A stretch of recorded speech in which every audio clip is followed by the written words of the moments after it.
ಸ್ನೇಹಿತರೆ, ಮೀಡಿಯಾ ಮಾಸ್ಟರ್ಸ್ಗೆ ಸ್ವಾಗತ ಸುಸ್ವಾಗತ. ಗೆಳೆಯರೆ, ಇಡೀ ಜಗತ್ತಿಗೆ ಶಾಂತಿ ಮಂತ್ರವನ್ನು ಬೋಧಿಸ್ತಾ ನಾನು 8 ಯುದ್ಧಗಳನ್ನು ನಿಲ್ಲಿಸಿದ್ದೀನಿ, ಆದರೂ ನನಗೆ ನೋಬೆಲ್ ಕೊಡಲಿಲ್ಲ, ಮುಂದಿನ ಬಾರಿ ಆದರೂ ನೋಬೆಲ್ ನನಗೆ ಕೊಟ್ಟು ಆ ಪ್ರಶಸ್ತಿಯ ಗೌರವವನ್ನು ಹೆಚ್ಚು ಮಾಡಿ ಅಂತ ಹೇಳ್ತಾ ಇರೋ ಶಾಂತಿದೂತ ಟ್ರಂಪ್ ಈಗ ತಮ್ಮ ಅಮೆರಿಕಾದ ಪಕ್ಕದಲ್ಲಿ ಒಂದು ಯುದ್ಧಕ್ಕೆ ಕಾರಣ ಆಗೋ ಸಾಧ್ಯತೆಗಳು ಕಾಣ್ತಾ ಇವೆ. ಟ್ರಂಪ್ ತಮ್ಮ ಯೋಜನೆಯಲ್ಲಿ ಯಶಸ್ಸನ್ನು ಕಂಡ್ರೆ ಒಂದು ದೊಡ್ಡ ತೈಲ ಸಾಮ್ರಾಜ್ಯ ಅವರ ಕೈಗೆ ಸಿಗುತ್ತೆ. ಅಟ್ಲಾಂಟಿಕ್ ಸಾಗರದಲ್ಲಿ ಅಮೆರಿಕಾಗಿರೋ ದೊಡ್ಡ ತಲೆನೋವೊಂದು ತಪ್ಪಿದ ಹಾಗಾಗುತ್ತೆ. ಹಾಗಲ್ಲದೆ ಇದ್ರೆ ಅಮೆರಿಕ ಒಂದು ದೊಡ್ಡ ಮುಖಭಂಗವನ್ನು ಅನುಭವಿಸಬೇಕಾಗುತ್ತೆ. ಅಲ್ಲಿ ಅಮೆರಿಕ ಜೊತೆ ಒಂದು ಯುದ್ಧ ನಡೆದ್ರೆ ಅಮೆರಿಕಾದ ಬಾಂಬರ್ಗಳು, ಯುದ್ಧ ವಿಮಾನಗಳು ಅಮೆರಿಕಾದ್ದೇ ಯುದ್ಧ ವಿಮಾನಗಳ ಜೊತೆ ಕಾದಾಡಿ ಅವುಗಳನ್ನು ಉರುಳಿಸಬೇಕಾಗಿ ಬರುತ್ತೆ. ಹಾಗಿವತ್ತು ಶಾಂತಿದೂತನನ್ನ ಸಂಘರ್ಷಕ್ಕಿಳಿಯೋ ಹಾಗೆ ಮಾಡ್ತಾ ಇರೋದು ವೆನೆಜುವೆಲಾ. ಗೆಳೆಯರೆ, ಕೆರೆಬಿಯನ್ ಸಮುದ್ರದಲ್ಲಿ ಅಮೆರಿಕಾದ ಬಾಂಬರುಗಳ ಸದ್ದು ಕೇಳಿ ಬರ್ತಾ ಇದೆ. ಜೊತೆಗೆ ಅಲ್ಲಿ ಕೋವರ್ಟ್ ಆಪರೇಷನ್ಗಳನ್ನು ಮಾಡೋದಕ್ಕೆ ಕೂಡ ಅಮೆರಿಕ CIA ಅನುಮತಿಯನ್ನು ಕೊಟ್ಟಿದೆ. ಹಾಗಾದ್ರೆ ಏನಾಗ್ತಾ ಇದೆ ವೆನೆಜುವೆಲಾದಲ್ಲಿ, ಬನ್ನಿ ನೋಡೋಣ.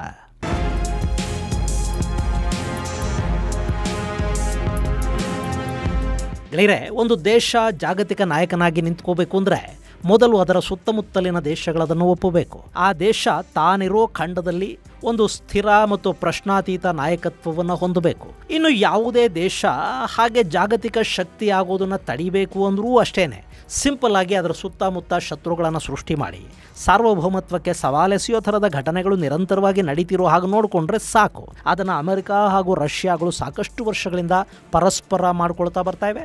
ಹಾಗೆ ತಮ್ಮಿಬ್ಬರ ವಿರುದ್ಧ ಮತ್ತೊಬ್ಬ ಪ್ರತಿಸ್ಪರ್ಧಿ ಹುಟ್ಟದ ಹಾಗೆ ತಡೆಯೋದಕ್ಕೆ ನಾನಾ ಭಾಗಗಳಲ್ಲಿ ನಾನಾ ದೇಶಗಳ ವಿರುದ್ಧ ಇದೇ ಸ್ಟ್ರಾಟಜಿಯನ್ನು ಬಳಕೆ ಮಾಡ್ತಲೂ ಬರ್ತಾ ಇವೆ. ಈಗ ಚೈನಾ ಜಗತ್ತಿನ ಅತಿದೊಡ್ಡ ಶಕ್ತಿಯಾಗೋ ನಿಟ್ಟಲ್ಲಿ ಹೆಜ್ಜೆ ಇಡ್ತಾ ಇದೆ. ಆದರೆ ಅದು ಜಾಗತಿಕ ನಾಯಕ ಆಗೋದಕ್ಕೂ ಮೊದಲು ಏಷ್ಯಾದ ಪ್ರಶ್ನಾತೀತ ನಾಯಕ ಆಗಬೇಕು. ಹಾಗಾಗೋದಕ್ಕೆ ಚೈನಾಗೆ ದೊಡ್ಡ ಅಡ್ಡಿಯಾಗಿ ಅಲ್ಲಿ ನಿಂತಿರೋದು ಭಾರತ ಚೈನಾ ಪ್ರತಿಸ್ಪರ್ಧಿಯ ಥರ ಇರೋವರೆಗೆ ಚೈನಾ ಜಗತ್ತಿನ ನಾಯಕನಾಗೋದಕ್ಕೆ ಸಾಧ್ಯ ಇಲ್ಲ. ಭಾರತದ ಜೊತೆ ಸಂಧಾನವನ್ನು ಮಾಡಿಕೊಂಡು ಭಾರತ ಮತ್ತು ಚೈನಾಗಳು ಒಂದಾದರೆ ಅವರನ್ನು ತಡೆಯೋದಕ್ಕೆ ಜಗತ್ತಲ್ಲಿ ಯಾವ ಶಕ್ತಿನೂ ಇರೋದಿಲ್ಲ. ಆದರೆ ಅದು ಸಾಧ್ಯವಾಗೋ ಮಾತಾ. ಇದು ಬರೀ ಭಾರತ ಮತ್ತು ಚೈನಾಗಳ ವಿಷಯದಲ್ಲಿ ಮಾತ್ರ ಅಲ್ಲ, ಜಗತ್ತಿನ ಎಲ್ಲ ಖಂಡಗಳಲ್ಲೂ ಯಾವ ದೇಶವೂ ಬಲಿಷ್ಠ ಆಗದ ಹಾಗೆ ಅಲ್ಲಲ್ಲೇ ಅವರಿಗೆ ಒಂದೊಂದು ಚೆಕ್ ಪಾಯಿಂಟ್ ಇಡುವ ಕೆಲಸವನ್ನು ಬಲಿಷ್ಠ ದೇಶಗಳು ಮಾಡ್ತಾ ಇವೆ. ಈಗ ಅದೇ ಸಮಸ್ಯೆ ಅಮೆರಿಕಾಗೆ ಕೂಡ ಎದುರಾಗ್ತಾ ಇದೆ. ಹೇಗೆ ಅಮೆರಿಕ ಮತ್ತು ಅಮೆರಿಕಾದ ಮಿತ್ರಪಡೆಗಳು ಹಿಂದೆ ನಿಂತು ಆಟ ಆಡಿಸ್ತಾ ಇವೆಯೋ ಅದೇ ಥರದ ಆಟವನ್ನು ಅಮೆರಿಕಾದ ಬುಡದಲ್ಲೂ ಕಟ್ಟಿ ಅಮೆರಿಕಾನ ಯುದ್ಧಗ್ರಸ್ತ ಮಾಡೋ ಪ್ರಯತ್ನವನ್ನ ಅದರ ಶತ್ರು ದೇಶಗಳೂ ಮಾಡಿವೆ. ಈ ಆಟಕ್ಕೆ ಬಳಕೆ ಆಗ್ತಾ ಇರೋದು ವೆನೆಜುವೆಲಾ.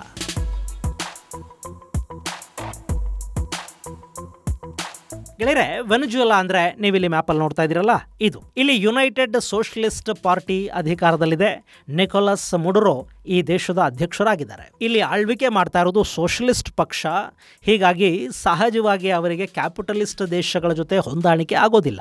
ಈ ವೆನೆಜುವೆಲಾ ರಷ್ಯಾ ಹಾಗೂ ಚೈನಾಗಳ ಜೊತೆ ಮತ್ತು ಅವರ ಮಿತ್ರರ ಜೊತೆ ಉತ್ತಮ ಸಂಬಂಧಗಳನ್ನು ಇಟ್ಟುಕೊಂಡಿದೆ. ಇನ್ನು ಅಮೆರಿಕ ಮೊದಲಿಂದಲೂ ವೆನೆಜುವೆಲಾನ ಸೋಷಲಿಸಂನ ಕಾರಣಕ್ಕೆ ದ್ವೇಷ ಮಾಡ್ತಾ ಬರ್ತಾ ಇತ್ತು. ಇಲ್ಲಿ ವೆನೆಜುವೆಲಾ ಅನ್ನೋದು ಅತ್ಯಂತ ಸಂಪದ್ಭರಿತ ಮತ್ತು ಅಪಾರ ತೈಲ ನಿಕ್ಷೇಪಗಳನ್ನು ಹೊಂದಿರೋ ದೇಶ.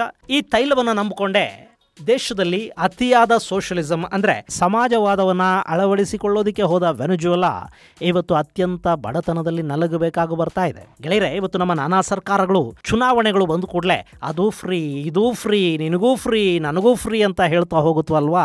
ಅಂಥ ದೇಶಗಳು ಫ್ರೀಗಳ ಬಗ್ಗೆ ಅಧ್ಯಯನ ಮಾಡೋದಕ್ಕಿರುವ ಅತ್ಯದ್ಭುತ ಕೇಸ್ ಸ್ಟಡಿ ಈ ವೆನೆಜುವೆಲಾ.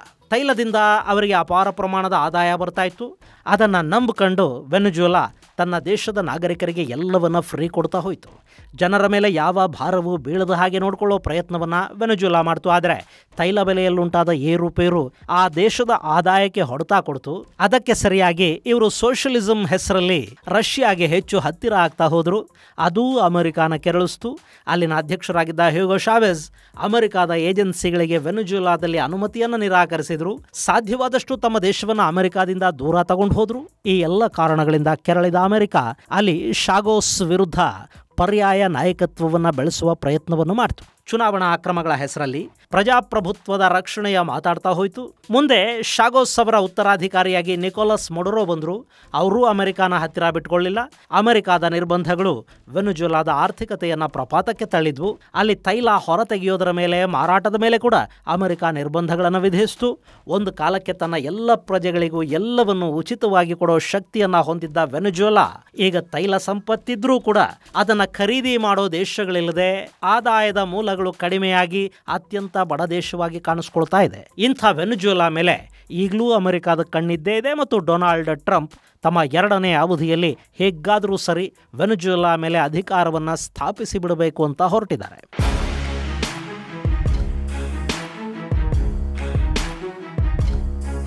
ಗೆಳೆಯರೆ, ಅಮೆರಿಕ ಅನ್ನೋದು ಹಾಗೇನೆ. ಅದು ತನಗೆ ಅನುಕೂಲ ಆಗದ ಆಡಳಿತಗಳು, ತನ್ನ ಮಾತು ಕೇಳದ ಸರ್ಕಾರಗಳು ಜಗತ್ತಿನ ಯಾವ ದೇಶದಲ್ಲೇ ಇದ್ರೂ ಸಹಿಸೋದಿಲ್ಲ. ಅಲ್ಲಿ ಆಡಳಿತ ಬದಲಾವಣೆಗೆ, ನಾಯಕತ್ವ ಬದಲಾವಣೆಗೆ ಅಮೆರಿಕ ಪ್ರಯತ್ನಗಳನ್ನು ಆರಂಭ ಮಾಡುತ್ತೆ. ಅದು ಸಾಧ್ಯವಾಗದೇ ಇದ್ರೆ ಅಲ್ಲಿನ ನಾಯಕನನ್ನು ಕೊಲ್ಲಿಸಿ ಬಿಡೋ ಪ್ರಯತ್ನವನ್ನು ಕೂಡ ಮಾಡುತ್ತೆ. ಈಗ ವೆನೆಜುವೆಲಾದಲ್ಲಿ ಕೂಡ ಅಮೆರಿಕ ಮಾಡೋದಕ್ಕೆ ಹೋಗ್ತಾ ಇರೋದಿದ್ದಾನೆ. ಅಲ್ಲಿನ ಸರ್ಕಾರವನ್ನು ಬದಲಿಸಬೇಕು ಅನ್ನೋ ನಿಟ್ಟಲ್ಲಿ ಸಾಕಷ್ಟು ವರ್ಷಗಳಿಂದ ಪ್ರಯತ್ನಗಳನ್ನು ಅಮೆರಿಕ ಮಾಡ್ತಾ ಇದೆ. ಆದರೆ ಮುಡುರೋ ಅಷ್ಟು ಸುಲಭವಾಗಿ ಅಧಿಕಾರವನ್ನು ಬಿಟ್ಟುಕೊಡೋ ಮನುಷ್ಯ ಅಲ್ಲ. ಆತನ ವಿರುದ್ಧದ ರಾಜಕೀಯ ಪಕ್ಷಗಳಿಗೆ ಅಮೆರಿಕ ಬೆಂಬಲ ಕೊಡ್ತಾ ಅವರಿಗೆ ಬೇಕಾದ ಹಣಕಾಸಿನ ನೆರವನ್ನೂ ಒದಗಿಸಿಕೊಡ್ತಾ ಬರ್ತಾ ಇದೆ. ಆದರೂ ಅಲ್ಲಿನ ಜನ ಮುಡುರೋನ ಬಿಟ್ಟುಕೊಡ್ತಾ ಇಲ್ಲ. ಇಷ್ಟಾದರೂ ಅಮೆರಿಕದ ಪ್ರಯತ್ನಗಳು ಕೂಡ ಅಲ್ಲಿ ನಿಂತಿಲ್ಲ. ಮೊನ್ನೆ ನೋಡಿ, ಡೊನಾಲ್ಡ್ ಟ್ರಂಪ್ ನನಗೆ ನೋಬೆಲ್ ಬರಬೇಕು, ನಾನು ಬಿಟ್ಟರೆ ಆ ಪ್ರಶಸ್ತಿಗೆ ಇನ್ಯಾರು ಅರ್ಹರಿದ್ದಾರೆ ಅಂತ ಹೋದ ಕಡೆ ಬಂದ ಕಡೆ ಎಲ್ಲ ಮಾತಾಡಿಕೊಂಡು ಬರ್ತಾ ಇದ್ರಾ. ಆದರೆ ನೋಬೆಲ್ ಶಾಂತಿ ಪ್ರಶಸ್ತಿ ಸಿಕ್ಕಿದ್ದು ವೆನೆಜುವೆಲಾದ ಪ್ರತಿಪಕ್ಷ ನಾಯಕಿ ಮಾರಿಯಾ ಕೊರಿನಾ ಮಕಾಡೋ ಅವರಿಗೆ. ಈಕೆ ಪ್ರಶಸ್ತಿ ಘೋಷಣೆಯಾದ ಬೆನ್ನಲ್ಲೇ ಅದನ್ನು ಡೊನಾಲ್ಡ್ ಟ್ರಂಪ್ ಅವರಿಗೆ ಅರ್ಪಿಸಿದರು. ಹಾಗೆ ನೋಡಿದರೆ ಜಗತ್ತಲ್ಲಿ ನೋಬೆಲ್ ಶಾಂತಿ ಪ್ರಶಸ್ತಿಯನ್ನು ಪಡ್ಕೋಬಹುದಾದ ಸಾಕಷ್ಟು ನಾಯಕರಿದ್ದರೂ ಕೂಡ ಅದು ಸಿಕ್ಕಿದ್ದು ವೆನೆಜುವೆಲಾದ ಈ ನಾಯಕಿಗೆ. ಈಕೆ ಮುಡುರೋ ವಿರುದ್ಧ ಅಲ್ಲಿನ ಪ್ರತಿಪಕ್ಷಗಳನ್ನು ಒಂದುಗೂಡಿಸಿದ್ರು. ಮುಡುರೋ ಚುನಾವಣಾ ಅಕ್ರಮಗಳ ಮೂಲಕ ಗೆದ್ದು ಬರ್ತಾ ಇದ್ದಾರೆ ಅಂತ ಜಗತ್ತಿನ ಗಮನ ಸೆಳೆಯೋ ಪ್ರಯತ್ನವನ್ನು ಮಾಡಿದ್ರು. ಆಕೆಗೆ ಮುಡುರೋ ಸರ್ಕಾರದ ಭಯ ಇದೆಯಂತೆ, ಹೀಗಾಗಿ ಅಜ್ಞಾತವಾಗಿ ಆಕೆ ಬದುಕುತ್ತಾ ಇದ್ದಾರೆ ಅಂತ ಹೇಳಲಾಗುತ್ತೆ. ಆ ನಾಯಕಿಯ ಘನತೆಯನ್ನು ಮತ್ತಷ್ಟು ಹೆಚ್ಚು ಮಾಡಿ ವೆನೆಜುವೆಲಾಗೆ ಆಕೆಯನ್ನು ಮತ್ತೆ ಕರ್ಕೊಂಡು ಹೋಗಿ ಪ್ರತಿಷ್ಠಾಪಿಸಿ ಮುಡುರೋ ವಿರುದ್ಧ ಕಾದಾಡೋದಕ್ಕೆ ಬಿಡಬೇಕು. ಆ ಪ್ರಯತ್ನವನ್ನು ಅಮೆರಿಕಾದ ಡೀಪ್ ಸ್ಟೇಟ್ ಮಾಡ್ತಾ ಇದೆ. ಇನ್ನು ನಮ್ಮಲ್ಲಿ ಕಾಂಜಿ ಪಿಂಜಿ ಪ್ರಶಸ್ತಿಗಳನ್ನು ಪಡ್ಕೊಂಡವರಿಗೂ ಒಂದು ದೊಡ್ಡ ಗೌರವ ಇರುತ್ತೆ. ಆ ಪ್ರಶಸ್ತಿಯನ್ನು ಪಡ್ಕೊಳ್ಳೋದಕ್ಕೆ ಅವರು ಯಾರ್ಯಾರು ಕಾಲು ಹಿಡ್ಕೊಂಡಿರ್ತಾರೆ, ಏನೇನು ಕೊಟ್ಟಿರ್ತಾರೆ ಅನ್ನೋದು ಯಾರಿಗೂ ಗೊತ್ತು ಕೂಡ ಆಗೋದಿಲ್ಲ. ಸಣ್ಣ ಪ್ರಶಸ್ತಿಯ ಹಣೆ ಬರಹಾನೇ ಹಾಗಿದ್ರೆ ನೋಬೆಲ್ ಪ್ರಶಸ್ತಿ ಬಂದವರಿಗೆ ನಾವು ಕೊಡೋ ಗೌರವ ಏನು ಕಡಿಮೆನಾ? ಆದರೆ ಗೆಳೆಯರೆ, ನೋಬೆಲ್ ಶಾಂತಿ ಪ್ರಶಸ್ತಿ ಅನ್ನೋದು ಇದುವರೆಗೆ ಯಾರ್ಯಾರಿಗೆ ಬಂದಿದೆ ಅನ್ನೋದನ್ನ ಒಮ್ಮೆ ನೋಡಿದ್ರೆ ಅದನ್ನು ಯಾಕೆ ಕೊಡ್ತಾರೆ ಅನ್ನೋದು ಕೂಡ ನಮಗೆ ಅರ್ಥ ಆಗುತ್ತೆ. ಆಡಳಿತಗಳ ವಿರುದ್ಧ ಕೆಲಸ ಮಾಡಿದವರು, ಅಮೆರಿಕ ಅಥವಾ ಪಶ್ಚಿಮದ ಹಿತಾಸಕ್ತಿಗಳನ್ನು ಕಾಪಾಡಿದವರು, ತಮ್ಮ ದೇಶಗಳಲ್ಲಿ ಅಮೆರಿಕಾದ ಆಸಕ್ತಿಗಳನ್ನು ಬಿತ್ತೋದಕ್ಕೆ ಹೊರಟವರು, ಇಂಥವರೇ ಇವತ್ತು ನೋಬೆಲನ್ನು ಪಡ್ಕೊಳ್ತಾ ಇರೋದು. ಈ ಬಾರಿ ವೆನೆಜುವೆಲಾದ ಮಾನವ ಹಕ್ಕುಗಳ ಹೋರಾಟಗಾರ್ತಿ, ಪ್ರತಿಪಕ್ಷಗಳ ನಾಯಕಿ, ಪ್ರಜಾಪ್ರಭುತ್ವದ ಹೋರಾಟಗಾರ್ತಿ ಮಕಾಡೋ ಅವರಿಗೆ ಇದನ್ನು ಕೊಡಲಾಗಿದೆ. ಈ ಬಾರಿ ಪಾಕಿಸ್ತಾನದ ಇಮ್ರಾನ್ ಖಾನ್ ಹೆಸರು ನೋಬೆಲ್ ನಾಮಿನೇಷನ್ ಪಟ್ಟಿಲಿತ್ತು. ಹಾಗೆ ಬಲೂಚಿಸ್ತಾನದಲ್ಲಿ ಸ್ವಾತಂತ್ರ್ಯಕ್ಕಾಗಿ ಹೋರಾಟ ಮಾಡ್ತಾ ಇರೋ ಮೆಹರಾಂಗ್ ಬಲೂಚ್ ಅವರ ಹೆಸರು ಕೂಡ ಆ ಪಟ್ಟಿಯಲ್ಲಿತ್ತು. ಅಮೆರಿಕಾದ ಆಸಕ್ತಿ ಬಲೂಚಿಸ್ತಾನ ಆಗಿದ್ದಿದ್ರೆ ಮೆಹರಾಂಗ್ ಬಲೂಚ್ಗೆ ನೋಬೆಲ್ ಸಿಗ್ತಾ ಇತ್ತೋ ಏನೋ. ಆದರೆ ಬಲೂಚಲ್ಲಿರೋದನ್ನ ಕೇಳಿದರೆ ಪಾಕಿಸ್ತಾನದ ಆಡಳಿತಾನೇ ತಗೊಂಡು ಬಂದು ಕೊಟ್ಟು ಹೋಗುತ್ತೆ. ಸೊ ಮೆಹರಾಂಗ್ ಬಗ್ಗೆ ಈಗ ಅಮೆರಿಕಾದ ಆಡಳಿತಕ್ಕೆ ಹೆಚ್ಚು ಆಸಕ್ತಿ ಏನಿಲ್ಲ. ಅವರು ವೆನೆಜುವೆಲಾ ಕಡೆ ಹೆಚ್ಚಿನ ಆಸಕ್ತಿಯನ್ನು ತೋರ್ತಾ ಇದ್ದಾರೆ. ಹೀಗೊಂದು ಕಡೆ ರಾಜಕೀಯವಾಗಿ ಮುಡುರೋ ವಿರೋಧಿಗಳನ್ನು ಬಲಪಡಿಸೋದರ ಜೊತೆಗೆ ಅಮೆರಿಕ ಕೆರಬಿಯನ್ ಸಮುದ್ರದಲ್ಲಿ ತನ್ನ ಸೇನೆಯನ್ನು ನಿಯೋಜಿಸಿದೆ. ಪೋರ್ಟೊರಿಕೋದಲ್ಲಿ ಸುಮಾರು 10,000 ಅಮೆರಿಕನ್ ಸೈನಿಕರನ್ನು ಇರಿಸಲಾಗಿದೆ. ಹಾಗೆ 2 B-52 ಬಾಂಬರ್ಗಳು ವೆನೆಜುವೆಲಾದ ಸಮೀಪ ಕಾಣಿಸಿಕೊಂಡಿವೆ. ಜೊತೆಗೆ ವೆನೆಜುವೆಲಾದ ಒಂದಷ್ಟು ಬೋಟುಗಳ ಮೇಲೆ ಅಮೆರಿಕ ದಾಳಿ ಮಾಡಿದೆ. ಅದರಲ್ಲಿ 27 ಮಂದಿ ಸಾವಿಗೀಡಾಗಿದ್ದಾರೆ. ಇನ್ನು ಅಮೆರಿಕಾದ ಈ ಬಾಂಬರ್ಗಳಿಗೆ ಪ್ರತಿಯಾಗಿ ವೆನೆಜುವೆಲಾ ಕೂಡ ತನ್ನ F-16 ಯುದ್ಧ ವಿಮಾನಗಳನ್ನು ಆಕಾಶಕ್ಕೆ ಹಾರಿಸಿದೆ. ನಾವು ನಿಮ್ಮ ಜೊತೆ ಕಾದಾಡೋದಕ್ಕೆ ಸಿದ್ಧ ಇದ್ದೀವಿ ಅಂತ ಮೊಡುರೋ ಹೇಳ್ತಾ ಇದ್ದಾರೆ. ಗೆಳೆಯರೆ, ಇಲ್ಲಿ ವೆನೆಜುವೆಲಾ ದೊಡ್ಡ ಡ್ರಗ್ ಕಾರ್ಟೆಲ್ಗಳಿಗೆ ಅವಕಾಶವನ್ನು ಕೊಡ್ತಾ ಇದೆ. ಅಲ್ಲಿಂದ ಅಮೆರಿಕಾಗೆ ಡ್ರಗ್ಸ್ ಸರಬರಾಜು ಆಗ್ತಾ ಇದೆ. ಅದು ನಮ್ಮ ಆಂತರಿಕ ಭದ್ರತೆಗೆ ಸಮಸ್ಯೆಯನ್ನು ಉಂಟು ಮಾಡ್ತಾ ಇದೆ. ಅಷ್ಟೇ ಅಲ್ಲ, ವೆನೆಜುವೆಲಾದ ಕ್ರಿಮಿನಲ್ಸ್ ಗ್ಯಾಂಗ್ಗಳನ್ನು ಕೂಡ ಅಲ್ಲಿನ ಸರ್ಕಾರ ಅಮೆರಿಕಾಗೆ ಕಳುಹಿಸಿ ನಮ್ಮಲ್ಲಿ ಸಮಸ್ಯೆಗಳನ್ನು ಸೃಷ್ಟಿ ಮಾಡ್ತಾ ಇದೆ. ಹೀಗಾಗಿ ವೆನೆಜುವೆಲಾಗೆ ಪಾಠ ಕಲಿಸಬೇಕು ಅಂತ ಅಮೆರಿಕ ಹೇಳುತ್ತೆ. ಆದರೆ ಟ್ರಂಪ್ ಕಣ್ಣಿರೋದು ಡ್ರಗ್ಸ್ ಮೇಲಲ್ಲ, ವೆನೆಜುವೆಲಾದಲ್ಲಿನ ತೈಲ ನಿಕ್ಷೇಪಗಳ ಮೇಲೆ. ಅಲ್ಲಿ ಸುಮಾರು 300 ಬಿಲಿಯನ್ ಬ್ಯಾರಲ್ಗೂ ಅಧಿಕ ಪ್ರಮಾಣದ ತೈಲ ಇದೆ. ಅದನ್ನು ಹೊರಗೆ ತೆಗಿಬೇಕು. ಅದಕ್ಕಾಗಿ ಅಮೆರಿಕಾದ ಕಂಪನಿಗಳಲ್ಲಿಗೆ ಹೋಗಬೇಕು. ಮುಡುರೋ ಇದ್ರೆ ಅದಕ್ಕೆ ಅವಕಾಶ ಆಗೋದಿಲ್ಲ. ಸೊ ಆಡಳಿತವನ್ನು ಬದಲಾಯಿಸಬೇಕು, ಹೇಗಾದರೂ ಸರಿ. ಹೀಗಾಗಿ ಈಗ ಅಮೆರಿಕ ವೆನೆಜುವೆಲಾದಲ್ಲಿ ಕೋವರ್ಟ್ ಆಪರೇಷನ್ ಮಾಡೋದಕ್ಕೆ CIA ಕೂಡ ಅನುಮತಿಯನ್ನು ಕೊಟ್ಟಿದೆ.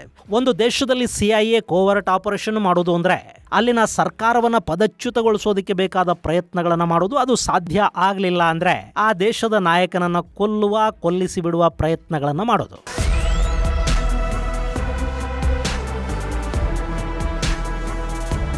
ಗೆಳೆಯರೆ, ಈ ಆಡಳಿತ ಬದಲಾವಣೆಯನ್ನು ಮಾಡಬೇಕು ಅನ್ನೋ ಕಾರಣಕ್ಕೆ ಅಮೆರಿಕ ಎಷ್ಟು ದೇಶಗಳ ನಾಯಕರನ್ನು ಇದುವರೆಗೆ ಕೊಲ್ಲಿಸಿಲ್ಲ ಹೇಳಿ. ಕ್ಯೂಬಾದಲ್ಲಿ ಫಿಡೆಲ್ ಕ್ಯಾಸ್ಟ್ರೋ ವಿರುದ್ಧ ಸಾಕಷ್ಟು ಬಾರಿ ಕೊಲೆ ಯತ್ನಗಳನ್ನು ಅಮೆರಿಕ ಮಾಡ್ತು.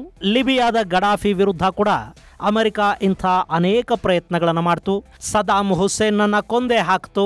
ಈಗ ಅಮೆರಿಕಾದ ಕಣ್ಣು ವೆನಿಜುವೆಲಾದ ನಾಯಕ ಮುಡುರೋ ಮೇಲೆ ಬೀಳ್ತಾ ಇದೆ. ಹೀಗೆ ಅಮೆರಿಕ ಇಲ್ಲಿ ಸಿದ್ಧತೆಗಳನ್ನು ಮಾಡ್ಕೊಳ್ತಾ ಇರುವಾಗಲೇ ಚೈನಾ ಹಾಗೂ ರಷ್ಯಾಗಳು ಕೂಡ ಈ ಸಂದರ್ಭವನ್ನು ಬಳಸ್ಕೊಳ್ಳೋದಕ್ಕೆ ಒಂದಷ್ಟು ಸಿದ್ಧ ಆಗ್ತಾ ಇವೆ. ಈಗ ರಷ್ಯಾದ ವಿರುದ್ಧ ಹೇಗೆ ಅಮೆರಿಕ ಹಾಗೂ ಮಿತ್ರಕೂಟ ಯುಕ್ರೇನ್ ಅನ್ನೋ ಸಮಸ್ಯೆಯನ್ನ ಸೃಷ್ಟಿ ಮಾಡಿ ಅದಕ್ಕೆ ಬೇಕಾದ ಆಯುಧ ಹಾಗೂ ಇನ್ನಿತರ ಸಾಮಗ್ರಿಗಳನ್ನು ಕೊಟ್ಟು ಕಾದಾಟಕ್ಕೆ ಇಳಿಸಿದೆಯೋ ಹಾಗೆ ವೆನಿಜುವೆಲಾಗೆ ರಷ್ಯಾ ಚೈನಾಗಳು ಸಹಾಯ ಮಾಡೋ ಸಾಧ್ಯತೆ ಇದೆ ಅಂತ ರಕ್ಷಣಾ ತಜ್ಞರು ಹೇಳ್ತಾ ಇದ್ದಾರೆ. ಇಲ್ಲಿ ಚೈನಾದ ರಾಯಭಾರಿ ಇತ್ತೀಚೆಗೆ ಮುಡುರೋನ ಭೇಟಿ ಮಾಡಿ ಮಾತಾಡಿದ್ದಾರೆ. ಎರಡೂ ದೇಶಗಳ ನಡುವೆ ರಕ್ಷಣಾ ಹಾಗೂ ವ್ಯಾಪಾರ ಒಪ್ಪಂದಗಳಿವೆ. ಇನ್ನು ಇರಾನ್ ಕೂಡ ಇಲ್ಲಿ ವೆನಿಜುವೆಲಾ ಜೊತೆ ರಕ್ಷಣಾ ಒಪ್ಪಂದಗಳನ್ನು ಇಟ್ಟುಕೊಂಡಿದೆ. ಹೀಗಾಗಿ ಅವರೂ ಈ ಸಂದರ್ಭದಲ್ಲಿ ವೆನಿಜುವೆಲಾಗೆ ಬೇಕಾದ ಒಂದಷ್ಟು ಡ್ರೋನ್ಸ್ ಮತ್ತು ಮಿಸೈಲ್ಗಳನ್ನು ಕೊಡುವ ಸಾಧ್ಯತೆ ಇರುತ್ತೆ. ಇನ್ನು ರಷ್ಯಾ, ಈ ಹಿಂದೆ ಕ್ಯೂಬಾದಲ್ಲಿ ರಷ್ಯಾ ಮಿಸೈಲ್ಗಳನ್ನಿಟ್ಟಾಗ ಅಮೆರಿಕ ಒಂದೇ ಸಮಕ್ಕೆ ಬಾಯಿ ಬಡ್ಕೊಂಡಿತ್ತು. ಕಡೆಗೆ ರಷ್ಯಾ ಹಾಗೂ ಅಮೆರಿಕ ನಡುವೆ ಒಂದು ಸಂಧಾನ ಆಗಿ ನಮ್ಮ ತಂಟೆಗೆ ನೀವು ಬರಬೇಡಿ, ನಿಮ್ಮ ತಂಟೆಗೆ ನಾವು ಬರೋದಿಲ್ಲ ಅನ್ನೋ ಥರದ ಮಾತುಕತೆಗಳ ನಂತರ ಕ್ಯೂಬಾದ ಮಿಸೈಲ್ ಅನ್ನ ರಷ್ಯಾ ವಿತ್ಡ್ರಾ ಮಾಡಿಕೊಳ್ತು. ಆ ಘಟನೆಯನ್ನ ಕ್ಯೂಬಾ ಕ್ರೈಸಿಸ್ ಅಂತಲೇ ಕರೀತಾರೆ. ಇನ್ನು ಈಗ ಪುತಿನ್ ಮತ್ತೆ ಆ ಕೆಲಸವನ್ನ ಮಾಡೋದಿಲ್ಲ ಅಂತ ಹೇಳೋದಿಕ್ಕೆ ಬರೋದಿಲ್ಲ. ವೆನಿಜುವೆಲಾದಲ್ಲಿ ರಷ್ಯಾ ತನ್ನ ಮಿಸೈಲ್ಗಳನ್ನ ಸ್ಥಾಪನೆ ಮಾಡಿದ್ರೆ ಅದು ಅಮೆರಿಕಾಗೆ ನೇರ ಥ್ರೆಟ್ ಅನ್ನಿಸ್ಕೊಳ್ಳುತ್ತೆ. ಇನ್ನು ಈ ಅಮೆರಿಕಾದಂಥ ದೇಶ ಹೇಗೆ ಅಂದರೆ, ಯುದ್ಧ ಬೇರೆಯವರ ಮನೆ ಮುಂದಾದರೆ ಇವರು ಅಲ್ಲಿಗೆ ಹೋಗಿ ಕಂಡವರ ಹೆಗಲ ಮೇಲೆ ಬಂದೂಕಿಟ್ಟು ಆಟ ಆಡಿ ಬರ್ತಾರೆ. ಆದರೆ ತಮ್ಮದೇ ಅಂಗಳದಲ್ಲಿ ಯುದ್ಧವನ್ನು ಇವರು ಬಯಸೋದಿಲ್ಲ. ಸೊ ವೆನಿಜುವೆಲಾ ಸಂಘರ್ಷ ಅನ್ನೋದು ಹೇಗೆ ಜಾಗತಿಕ ಸಂಘರ್ಷಗಳ ಮೇಲೆ ಮತ್ತು ಜಾಗತಿಕ ಮೈತ್ರಿಗಳ ಮೇಲೆ ಪರಿಣಾಮವನ್ನು ಬೀರುತ್ತೆ ಅನ್ನೋದನ್ನ ನಾವು ಕಾದು ನೋಡಬೇಕು. ಇದು ಗೆಳೆಯರೆ, ವೆನಿಜುವೆಲಾ ಬಳಿ B-52 ಬಾಂಬರ್ಗಳು ಕಾಣಿಸ್ಕೊಂಡಿರುವುದು ಮತ್ತು ವೆನಿಜುವೆಲಾದಲ್ಲಿ ಕೋವರ್ಟ್ ಆಪರೇಷನ್ ಮಾಡೋದಕ್ಕೆ CIA ಅಮೆರಿಕಾದ ಆಡಳಿತ ಅನುಮತಿಯನ್ನ ಕೊಟ್ಟಿರೋದರ ಕುರಿತಾದ ಒಂದಷ್ಟು ಮಾಹಿತಿ. ಮುಂದಿನ ಸಂಚಿಕೆಯಲ್ಲಿ ಮತ್ತಷ್ಟು ವಿಶೇಷಗಳ ಜೊತೆ ಮತ್ತೆ ಭೇಟಿಯಾಗೋಣ. ಅಲ್ಲಿವರೆಗೆ ಜೈ ಹಿಂದ್, ಜೈ ಕರ್ನಾಟಕ.